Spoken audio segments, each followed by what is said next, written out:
1단계 강렬한 시작, 분노, 궁금증, 감성. 새벽 2시였습니다. 집안은 조용했습니다.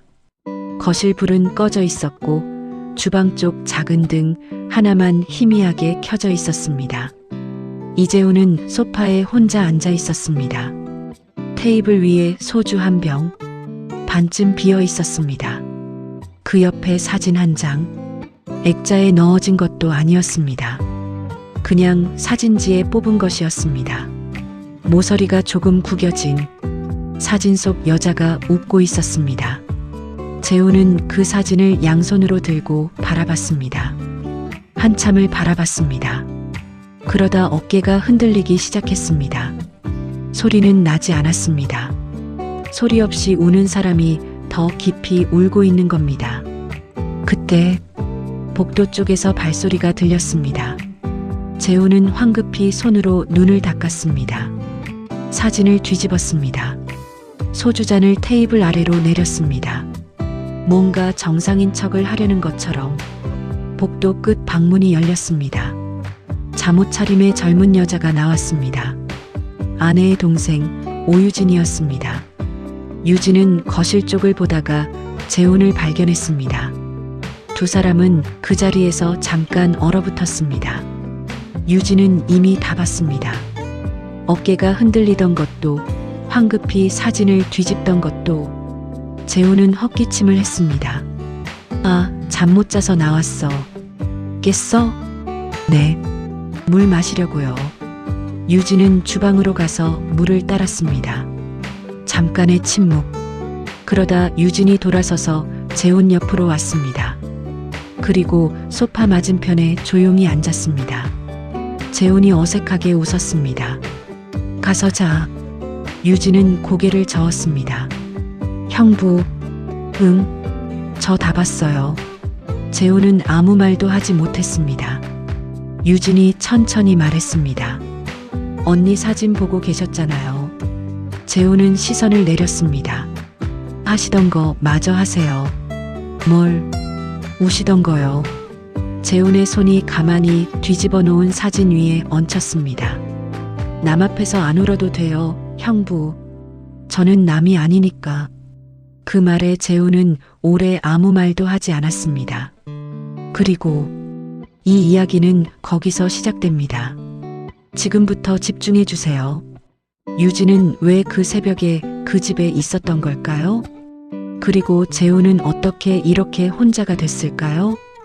2단계 평온했던 가정, 행복했던 세 사람. 오수연이 세상을 떠난 건 그의 봄이었습니다. 39살이었습니다. 뇌출혈이었습니다. 전날 밤까지 멀쩡했습니다. 저녁 밥을 차리고 드라마를 보고 재훈이랑 내일 주말에 어디 가자고 이야기를 나눴습니다. 그리고 아침에 일어나지 못했습니다. 응급실에서 수술을 했지만 수연은 깨어나지 못했습니다. 이틀 뒤 숨을 거뒀습니다. 이재훈은 그 이틀 동안 복도에 서 있었습니다. 중환자실 앞 복도. 아무것도 못 먹고 아무것도 못하고 그냥 서 있었습니다. 수연이 숨을 거뒀다는 의사의 말을 들었을 때 재훈은 쓰러지지 않았습니다. 울지도 않았습니다. 그냥 고개를 끄덕였습니다. 네, 그게 전부였습니다. 나중에 유진이 그 이야기를 들었을 때 그 네 한마디가 마음에 오래 걸렸다고 했습니다. 쓰러지거나 우는 게 아니라 고개를 끄덕이고 내라고 한 남자. 그 담담함이 너무 이상했다고. 이재훈과 오수연은 결혼한 지 11년 됐었습니다. 두 사람이 처음 만난 건 재훈의 회사 거래처에서였습니다. 수연이 그쪽 회사의 격리 담당자였고 재훈이 서류 처리 때문에 몇 번 연락을 주고받다가 만나게 됐습니다. 재훈은 처음부터 수연이 마음에 들었습니다.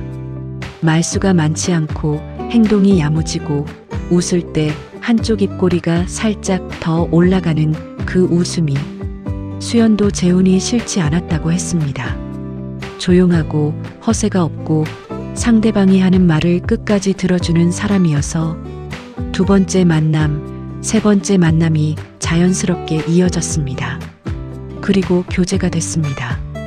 결혼은 3년 후였습니다. 아이는 없었습니다.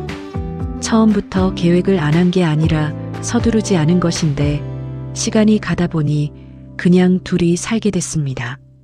수연은 그게 불만이 아니었습니다. 재훈도 마찬가지였습니다. 둘이서 충분히 행복했습니다. 주말이면 재훈이 요리를 했습니다. 재훈이 생각보다 요리를 잘했습니다. 수연은 그게 결혼 전에는 몰랐다가 결혼 후에 알게 된 것 중 하나라고 했습니다. 주말 아침에 팬케이크를 굽고 여름엔 냉파스타를 만들고 겨울엔 뚝배기 된장찌개를 끓였습니다. 그 냄새가 집안에 퍼지면 수연이 이불 속에서 코를 킁킁거리며 일어났다고. 수연의 동생 유진은 2살 아래였습니다. 유진은 수연 언니네 집에 자주 왔습니다. 결혼 전부터 두 자매가 친했고 결혼 후에도 유진은 한 달에 2~3번은 언니 집에 왔습니다. 재훈과도 자연스럽게 친해졌습니다. 재훈이 요리하면 유진도 같이 먹었고 세 사람이 TV 앞에서 웃고 떠들었습니다. 유진은 재훈을 형부라고 불렀습니다. 재훈은 유진이 올 때마다 뭔가 더 만들었습니다. 처제가 먹는 걸 좋아하는 게 눈에 보였기 때문입니다. 수연이 그걸 보면서 당신 처제한테 더 잘해주는 거 아냐? 하고 웃었습니다. 재훈은 밥 먹을 때마다 맛있다고 해주는 사람이 좋잖아 했고 수연이 나는 항상 맛있다고 하는데 했고 재훈이 당신은 말 안 해도 내가 알아 했습니다. 그런 집이었습니다. 그런 세 사람이었습니다. 그런데 수연이 갔습니다. 수연이 떠난 후 재훈은 어떻게 됐을까요? 그리고 유진은 그 빈자리를 어떻게 지켜봤을까요? 장례는 3일이었습니다. 재훈은 그 3일 동안 멀쩡했습니다. 조문객들한테 인사하고 답례하고 고맙다고 하고 식사 챙기라고 하고 누가 보면 너무 의연하다고 할 정도였습니다. 유진은 그게 이상했습니다. 언니가 죽었는데 형부가 왜 저렇게 멀쩡한지. 하지만 이상하다기보다 무섭다는 생각이 들었습니다. 저렇게 참고 있는 게 언젠가는 다 터질 텐데. 장례 후 재훈의 어머니와 형제들이 집에 며칠 있다가 갔습니다. 수연의 어머니와 유진도 처음에는 같이 있었습니다. 그런데 재훈이 조용히 말했습니다. 다들 집에 가세요. 저 괜찮아요. 재훈아, 혼자 있어도 돼? 네. 오히려 혼자 있는 게 나을 것 같아요. 다들 마음이 쓰였지만 재훈의 눈빛이 너무 단호해서 결국 돌아갔습니다. 유진만 마지막까지 남아있으려 했습니다. 저 며칠 더 있을게요. 형부 혼자 두면 걱정돼서요. 유진아, 괜찮아. 어머니 모시고 가. 유진은 결국 그날 집을 나왔습니다. 차를 타고 가면서 계속 형부 생각을 했습니다. 저 혼자 있으면 괜찮을까? 재훈은 괜찮지 않았습니다. 집에 혼자 남겨진 첫날 밤, 재훈은 수연의 옷장을 열었습니다. 수연의 옷들이 그대로 걸려 있었습니다. 향수 냄새 같은 것이 아직 남아 있었습니다. 재훈은 그 앞에 한참 서 있었습니다. 그러다 옷장 문을 닫았습니다. 다음 날 아침 밥을 하지 않았습니다. 편의점에 가서 삼각김밥 하나 사왔습니다. 그걸 먹고 출근했습니다. 회사에서는 아무렇지 않은 척 했습니다. 동료들이 걱정스러운 눈으로 봤지만 재훈은 괜찮다고만 했습니다. 그리고 퇴근하고 집에 돌아오면 재훈은 무너졌습니다. 눈에 보이는 것들이 다 수연이었습니다. 냉장고에 수연이 써붙인 메모. 재훈 씨, 화요일에 공과금 내는 거 잊지 말아요. 그 글씨, 화장실에 수연이 쓰던 샴푸, 거실에 수연이 좋아해서 갖다 놓은 작은 화분. 재훈은 그것들을 치우지 못했습니다. 치우면 수연이 진짜 없어지는 것 같아서 밤에는 소주를 한 잔씩 했습니다. 처음에는 한 잔이었습니다. 그것이 2잔이 됐다가 반병이 됐다가 한 병이 됐습니다. 술을 마시면서 수연의 사진을 봤습니다. 소리내어 울지 않았습니다. 소리를 내면 자기가 정말 무너지는 것 같아서 그냥 어깨만 흔들렸습니다. 재훈이 그렇게 한 달을 보냈습니다. 몸이 말라갔습니다. 얼굴색이 나빠졌습니다. 동료들이 걱정스럽다는 말을 했지만 재훈은 괜찮다는 말만 했습니다. 유진은 일주일에 한 번씩 집에 들렀습니다. 반찬을 만들어서 가져오거나 집을 청소해 주거나. 재훈은 처음에 극구 사양했습니다. 유진아, 안 와도 돼. 나 알아서 해. 형부가 알아서 하면 냉장고에 음식이 있어야죠. 열어봤더니 소주만 있던데요. 재훈은 말문이 막혔습니다. 유진은 들어와서 냉장고를 채우고 설거지를 하고 청소기를 돌렸습니다. 재훈은 그걸 말리지 못하고 거실에 앉아서 지켜봤습니다. 유진이 다 하고 나서 말했습니다. 밥 차렸으니까 드세요. 재훈은 밥을 먹었습니다. 오랜만에 제대로 된 밥이었습니다. 유진은 그 옆에 앉아서 같이 밥을 먹었습니다. 특별한 말은 없었습니다. 그냥 같이 밥을 먹었습니다. 재훈은 그 조용한 시간이 왜인지 편했습니다. 억지로 괜찮은 척하지 않아도 되는 것 같아서. 재훈이 밤마다 혼자 무너지고 있다는 걸 유진은 언제 알았을까요? 그리고 그 새벽 무슨 일이 있었던 걸까요? 그날은 유진이 재훈의 집에서 자고 가게 된 날이었습니다. 이유가 있었습니다. 저녁에 반찬을 갖다 줬는데 재훈이 평소보다 술을 더 많이 마시는 것 같았습니다.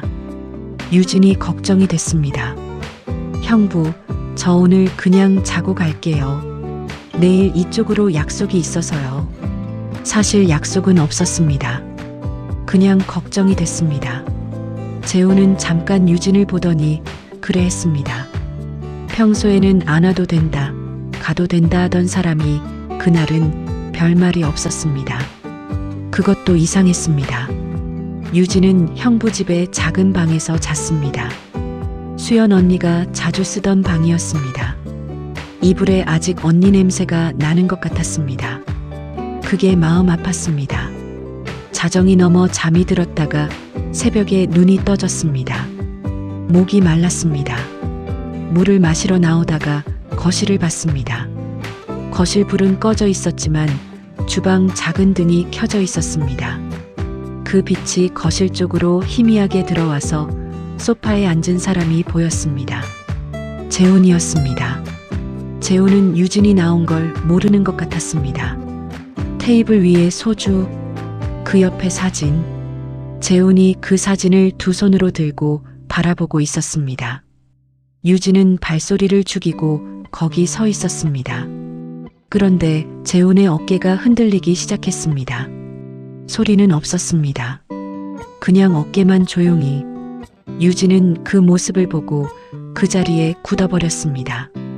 형부가 저렇게 우는 줄 몰랐습니다. 낮에는 항상 괜찮다고 했는데. 유진도 언니 생각에 밤마다 울었습니다. 하지만 형부 앞에서는 참았습니다. 형부가 더 힘들 텐데 내가 울면 더 힘들어지겠다 싶어서. 그런데 형부는 유진 앞에서 괜찮은 척하면서 혼자 이 새벽에. 유진은 주방으로 가서 물을 따랐습니다. 소리가 났습니다. 재훈이 알아챈 것 같았습니다. 황급히 눈을 닫고 사진을 뒤집고 술잔을 내리는 것이 보였습니다. 유진은 주방에서 나왔습니다. 두 사람이 마주봤습니다. 재훈이 어색하게 웃었습니다. 아, 잠 못 자서 나왔어. 깼어? 네. 물 마시려고요. 유진은 잠깐 서 있다가 소파 맞은편에 앉았습니다. 형부, 응, 저 다 봤어요. 재훈은 아무 말도 못했습니다. 언니 사진 보고 계셨잖아요. 재훈의 시선이 내려갔습니다. 유진이 말했습니다. 하시던 거 마저 하세요. 뭘? 우시던 거요. 남 앞에서 안 울어도 돼요, 형부. 저는 남이 아니니까요. 재훈은 한참 아무 말도 하지 않았습니다. 그러다 유진이 들어보지 못한 소리가 들렸습니다. 재훈이 손으로 얼굴을 가리고 처음으로 소리를 냈습니다. 작은 소리였습니다. 하지만 그 안에 몇 달치가 다 들어있는 것 같은 소리였습니다. 유진은 아무 말도 하지 않았습니다. 그냥 거기 앉아 있었습니다. 재훈이 울 동안 유진은 옆에서 조용히 있었습니다. 그게 다였습니다. 그것으로 충분했습니다. 재훈이 처음으로 울고 난 뒤 두 사람 사이에는 무슨 변화가 생겼을까요? 그리고 그 변화는 어떤 방향으로 흘러갔을까요? 그날 이후가 달라졌습니다. 크게 달라진 것은 없었습니다. 유진이 주 1회 오던 것이 주 2회가 됐고 가끔은 이틀 자고 가는 날도 생겼습니다. 유진은 밥을 차리고 재훈은 먹었습니다. 그게 주된 내용이었습니다. 대화가 많은 것도 아니었습니다. 유진이 요리하면 재훈이 옆에 앉아서 폰을 보거나 신문을 봤습니다. 밥을 먹으면서 이런저런 이야기를 했습니다. TV 이야기, 날씨 이야기, 유진의 직장 이야기, 수연 이야기는 잘하지 않았습니다. 하지 않는 게 아니라 자연스럽게 꺼내기가 어려웠습니다. 하지만 가끔 나왔습니다. 어느 날 유진이 부대찌개를 끓였는데 재훈이 한술 먹다가 말했습니다. 수연이가 이거 좋아했는데. 유진이 잠깐 멈췄다가 말했습니다. 저도요. 언니랑 여기서 자주 먹었어요. 알아. 내가 올 때마다 수연이가 이거 끓였잖아. 두 사람은 잠시 말이 없었습니다. 형부, 언니 생각 많이 나죠? 항상. 저도요. 그게 다였습니다. 그 짧은 대화가 뭔가를 풀어주는 것 같았습니다. 유진이 집을 정리하면서 수연의 물건들도 조금씩 정돈했습니다. 치우는 게 아니라 정돈. 아무렇게나 흩어진 것들을 원래 있던 자리로 돌려놓는 것. 재훈은 처음에 유진이 수연의 물건을 만지는 것을 불편해했습니다. 그러다 어느 순간부터 불편해하지 않았습니다. 유진이 수연의 물건을 다루는 방식이 조심스럽고 정성스러웠기 때문입니다. 언니의 물건을 다루듯이 실제로 그랬으니까요. 어느 날 유진이 수연의 화분에 물을 주고 있었습니다. 재훈이 물었습니다. 그거 언제부터 물 주고 있었어? 처음 왔을 때부터요. 언니가 심어 놓은 거잖아요. 그냥 두면 죽을 것 같아서. 재훈은 그 말을 들으면서 화분을 바라봤습니다. 잘 크고 있어? 잘 크고 있어요. 잎이 더 나왔어요. 재훈은 고개를 끄덕였습니다. 그리고 그 이후로 재훈도 가끔 화분에 물을 줬습니다. 유진이 없는 날에도 작은 변화였습니다. 하지만 뭔가 달라지고 있다는 신호이기도 했습니다. 유진은 그 변화들을 조용히 지켜봤습니다. 형부가 조금씩 살아나고 있다는 게 느껴졌습니다. 밥을 먹는 양이 늘었고 얼굴에 혈색이 돌아왔고 소주병이 예전만큼 빨리 비어지지 않았습니다. 유진은 그게 기뻤습니다.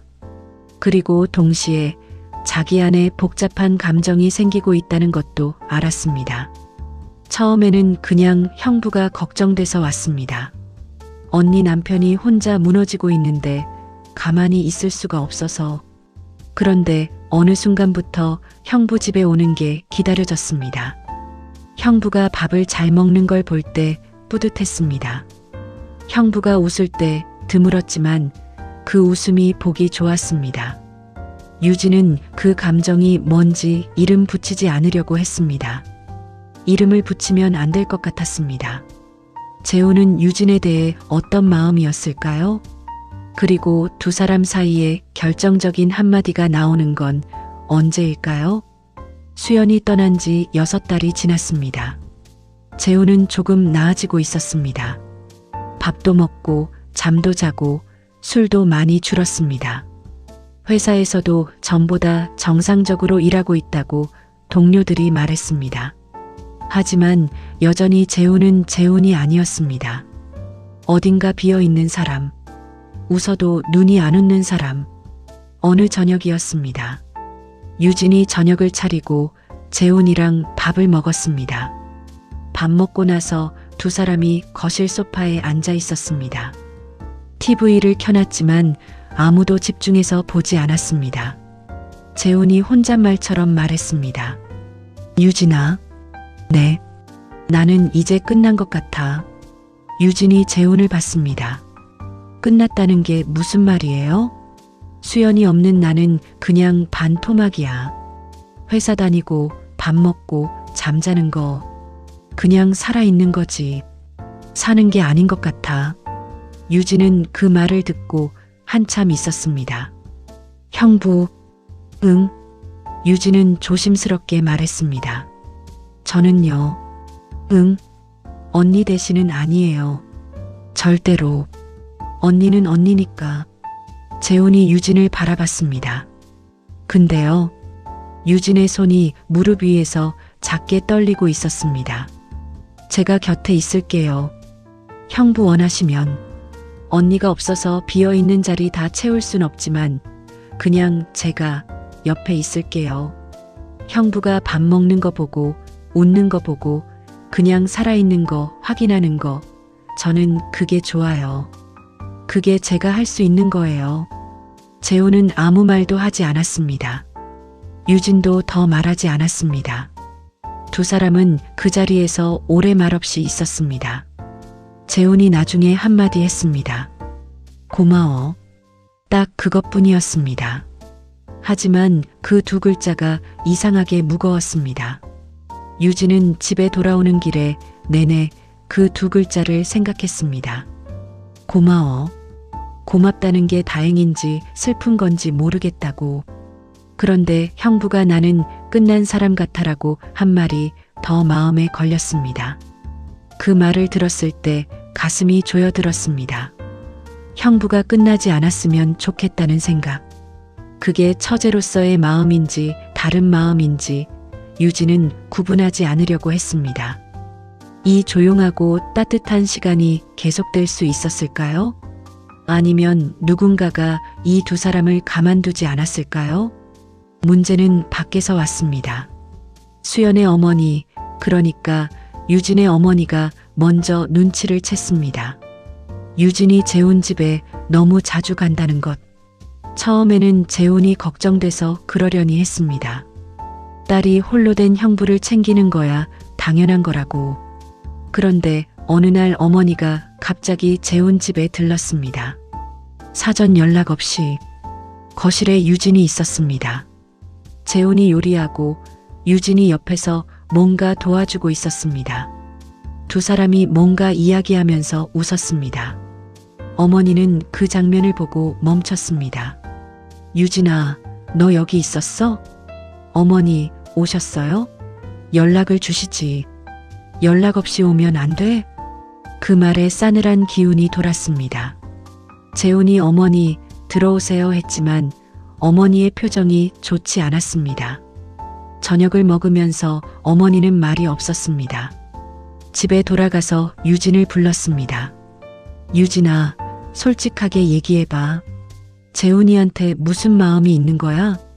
유진은 그 물음에 굳었습니다. 무슨 말씀이에요, 어머니? 내가 눈이 멀었어?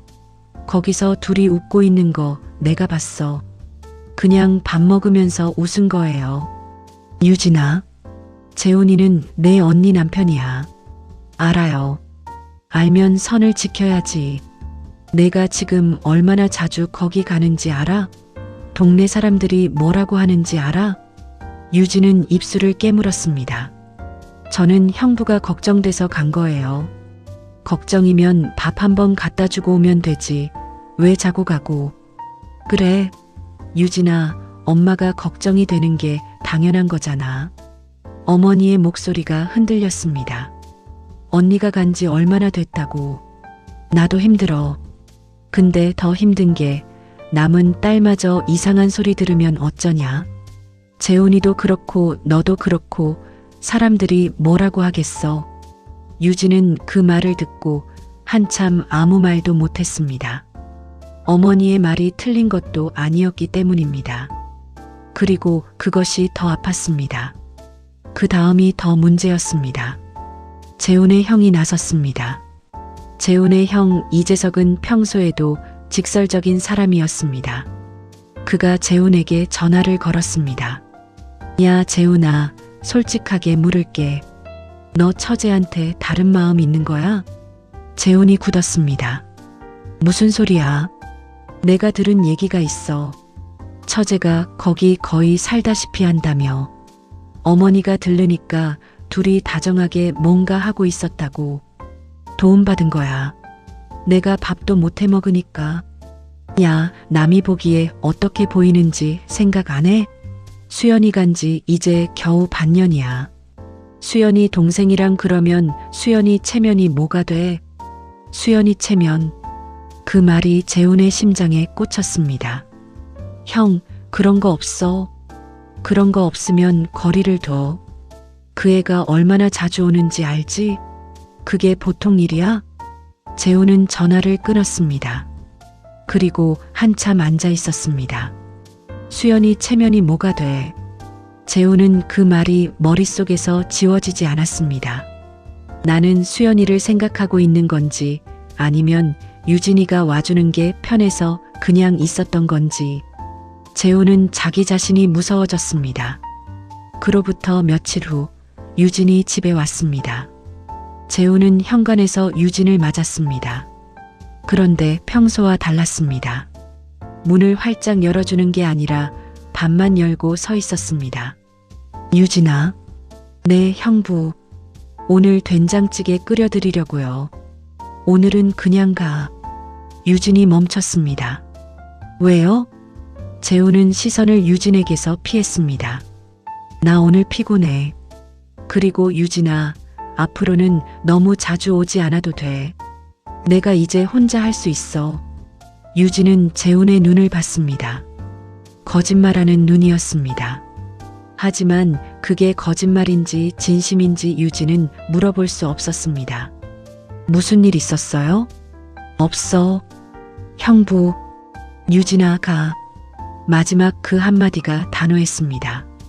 유진은 그 자리에서 잠깐 서 있다가 고개를 끄덕이고 돌아섰습니다. 재훈은 문을 닫았습니다. 그 문이 닫히는 소리를 들으면서 유진은 계단을 내려갔습니다. 눈물이 나오려는 걸 참았습니다. 아파트 현관을 나서면서 한 번도 뒤를 돌아보지 않았습니다. 뒤를 돌아보면 정말 울 것 같았으니까. 재훈이 유진을 밀어낸 뒤 두 사람은 어떻게 됐을까요? 그리고 재훈은 자신이 무엇을 밀어냈는지 언제 깨달았을까요? 유진이 오지 않게 된 후 재훈의 집은 다시 조용해졌습니다. 냉장고가 비었습니다. 설거지가 쌓였습니다. 화분에 물을 주는 것을 잊었습니다. 재훈은 다시 편의점 밥으로 하루하루를 때웠습니다. 소주병이 다시 빨리 비어졌습니다. 한 달이 지났습니다. 유진에게 연락하지 않았습니다. 유진도 연락하지 않았습니다. 그 침묵이 서로에게 어떤 무게였는지는 각자만 알고 있었습니다. 재훈은 어느 날 거실 창문 앞에 섰습니다. 수연의 화분이 거기 있었습니다. 잎이 노랗게 변해가고 있었습니다. 물을 못 받아서. 재훈은 그 화분을 보면서 한참 서 있었습니다. 유진이 처음 왔을 때 이 화분에 물을 주던 모습이 생각났습니다. 언니가 심어놓은 거잖아요. 그냥 두면 죽을 것 같아서. 재훈은 물을 떠와서 화분에 줬습니다. 그리고 거기 쪼그리고 앉아서 화분을 바라봤습니다. 나는 무엇을 밀어냈을까? 가족들의 시선이 두려웠습니다. 수연의 체면이 걱정됐습니다. 자기 자신의 감정이 어디로 가는지 무서웠습니다. 그래서 유진을 밀어냈습니다. 그런데 유진이 여기 오던 그 시간에 나는 살아있었습니다. 밥을 먹고 웃고 수연 이야기를 꺼내고 조금씩 다시 살아가고 있었습니다. 그게 유진 덕분이었습니다. 유진이 내 곁에 있어줬기 때문이었습니다. 그 사람을 밀어낸 게 잘한 건가? 재훈은 오래 그 자리에 앉아 있었습니다. 그로부터 몇 달이 더 지났습니다. 해가 바뀌었습니다. 봄이 왔습니다. 수연이 떠난 지 정확히 1년이 됐습니다. 재훈은 그날 혼자 납골당에 갔습니다. 수연의 자리 앞에 서서 한참 있었습니다. 말을 하려는데 목이 막혔습니다. 겨우 꺼낸 말이 이것이었습니다. 수연아, 나 아직 못 살겠어. 그런데 살려고 노력은 하고 있어. 잠깐 침묵. 유진이가 많이 도와줬어. 근데 내가 밀어냈어. 주변 시선이 두려워서. 너 보기에 부끄러울까봐. 재훈은 손으로 납골함 유리를 짚었습니다. 수연아, 나 어떻게 하면 좋겠어. 대답이 있을 리 없었습니다. 그런데 재훈의 눈앞에 수연의 목소리 같은 것이 지나갔습니다. 실제로 들린 게 아니었습니다. 하지만 재훈은 수연이 어떤 말을 했을지 알 것 같았습니다. 유진이한테 잘해. 그 애가 얼마나 힘들었겠어. 수연이 유진을 얼마나 아꼈는지를 재훈은 알고 있었습니다. 두 자매가 얼마나 친했는지를. 유진이 언니를 잃고도 자기 슬픔을 다 참아가면서 형부를 챙겼다는 걸. 그 사람을 내가 밀어냈구나. 재훈은 납골당을 나와서 한참을 걸었습니다. 어디로 발이 향하는지 몰랐는데 결국 지하철을 탔습니다. 유진의 동네 방향으로. 유진은 그날 오후 자기 집에 있었습니다. 창문으로 봄 햇살이 들어오고 있었고 유진은 책상 앞에 앉아 있었습니다. 일을 하는 것도 아니고 책을 읽는 것도 아니고 그냥 앉아 있었습니다. 요즘 자주 그랬습니다. 언니가 떠난 지 1년. 유진도 아팠습니다. 언니가 보고 싶었습니다. 그리고 형부가 어떻게 지내는지 궁금했습니다. 잘 먹고 있는지, 화분에 물은 주고 있는지. 문을 두드리는 소리가 들렸습니다. 유진은 일어나서 문을 열었습니다. 재훈이 서 있었습니다. 유진이 굳었습니다. 재훈을 보는 게 몇 달 만이었습니다. 재훈이 여위어 있었습니다. 눈 아래 그늘이 있었습니다. 그런데 눈빛은 예전보다 맑았습니다. 뭔가 결심한 것 같은 눈빛. 재훈이 입을 열었습니다. 유진아, 형부, 나왔어. 유진은 뭐라고 해야 할지 몰라서 그냥 서 있었습니다. 재훈이 말했습니다. 살게 해줘서 고마웠어. 유진의 눈에 눈물이 올라왔습니다. 그 말하러 왔어요? 응. 그리고 한 가지 더. 유진이 재훈을 바라봤습니다. 밀어내서 미안해. 그 두 마디에 유진은 결국 눈물이 흘렀습니다. 참으려고 했는데, 입술을 깨물었는데 그냥 흘러내렸습니다. 재훈은 그 모습을 보면서 오래 서 있었습니다. 유진아, 나는 아직 잘 모르겠어. 수연이 없는 나로 어떻게 살아야 하는지, 그리고 내가 내 곁에 있는 게 어떤 건지도. 유진은 눈물을 닦으면서 들었습니다. 근데 한 가지는 알아. 뭐요? 내가 옆에 있을 때 나는 살고 싶다는 생각이 들었어. 그게 뭔지는 몰라도. 유진이 고개를 숙였습니다. 다시 눈물이 나왔습니다.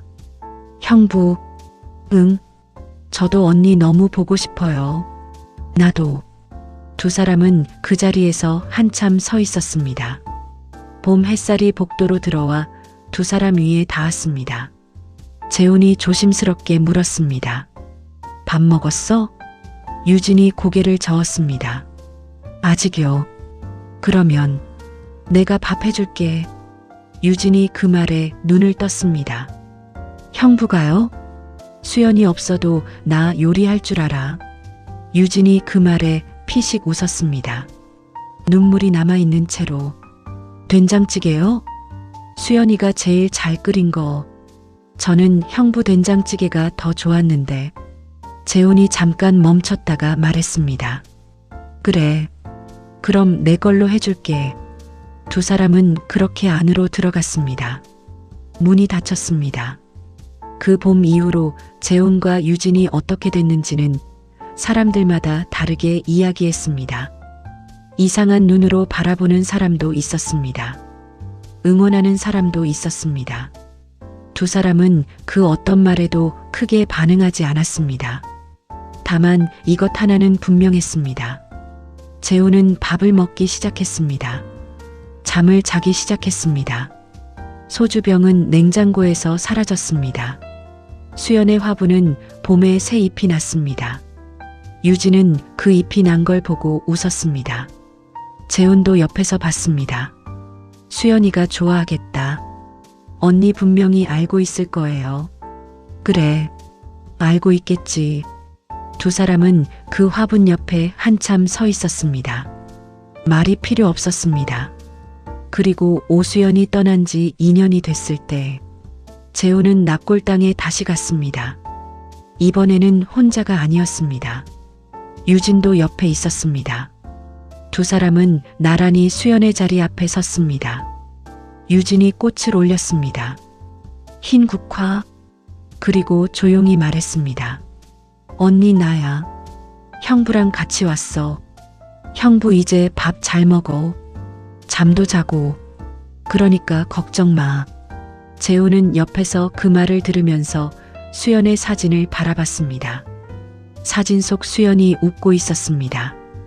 한쪽 입꼬리가 살짝 더 올라간 그 웃음. 재호는 그 웃음이 오늘따라 이상하게 다정하게 느껴졌습니다.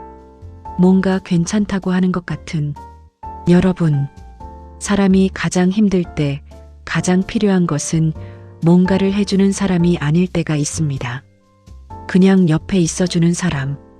재훈한테 유진이 그랬습니다. 밥을 차려주고 집을 청소해주고 화분에 물을 주고. 그게 다 특별한 일이 아니었습니다. 하지만 그 일들이 재훈을 살렸습니다. 유진이 새벽에 그 거실에서 한 말이 생각납니다. 남 앞에서 안 울어도 돼요, 형부. 저는 남이 아니니까요. 그 한마디가 재훈으로 하여금 처음으로 소리내어 울게 했습니다. 그게 시작이었습니다.